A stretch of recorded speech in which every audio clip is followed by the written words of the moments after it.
Salam sehat untuk kita semua. Perkenalkan, saya Prini Hajawele, kelas 3B Program Studi Sanitasi Poltekkes Kemenkes Kupang. Pada video ini, saya akan membahas tentang pengawasan kualitas udara di industri. Perlu kita ketahui, pencemaran udara terutama disebabkan karena pelepasan berbagai bahan kimia ke atmosfer. Polusi udara dapat terjadi akibat buatan manusia dan juga secara alami. Polutan berupa bahan kimia atau senyawa di udara yang tidak terjadi secara alami dapat menurunkan kualitas udara dan berbahaya bagi makhluk hidup. Jadi, pencemaran udara adalah pelepasan berbagai gas, benda padat yang terbelah halus atau aerosol cair ke atmosfer yang tersebar dengan laju melebihi kapasitas alami lingkungan untuk membuang, melarutkan, atau menyerapnya. Hasil pembakaran pada emisi gas buangan industri biasanya berupa yang pertama H2O, yang kedua gas CO atau disebut juga karbon monoksida yang beracun, yang ketiga CO2 atau disebut juga karbon dioksida yang merupakan gas rumah kaca, yang keempat NOx senyawa nitrogen oksida, yang kelima HC berupa senyawa hidrat arang sebagai akibat ketidaksempurnaan proses pembakaran serta partikel lepas.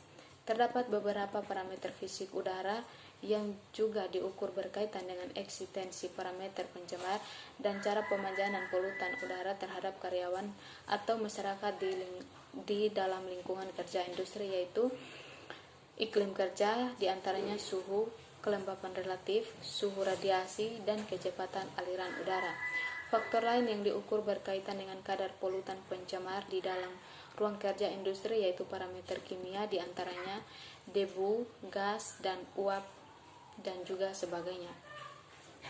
Pengawasan kualitas udara di industri, item yang perlu dipantau yaitu yang pertama, ruang kerja dan sistem ventilasinya tidak berhubungan langsung dengan dapur.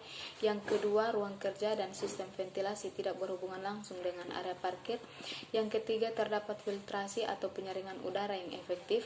Yang keempat, pemeliharaan unit pendingin udara dan sistem ventilasi lain, termasuk pembersihan secara reguler. Yang kelima, pencegahan adanya halangan atau obstruksi pada ventilasi. Yang keenam, menempatkan peralatan yang menggunakan bahan pelarut solvent pada area yang dilengkapi dengan local exhaust ventilation. Yang ketujuh, dilakukan pemantauan kualitas udara tempat kerja. Yang kedelapan, dilakukan pemantauan kualitas udara ambien.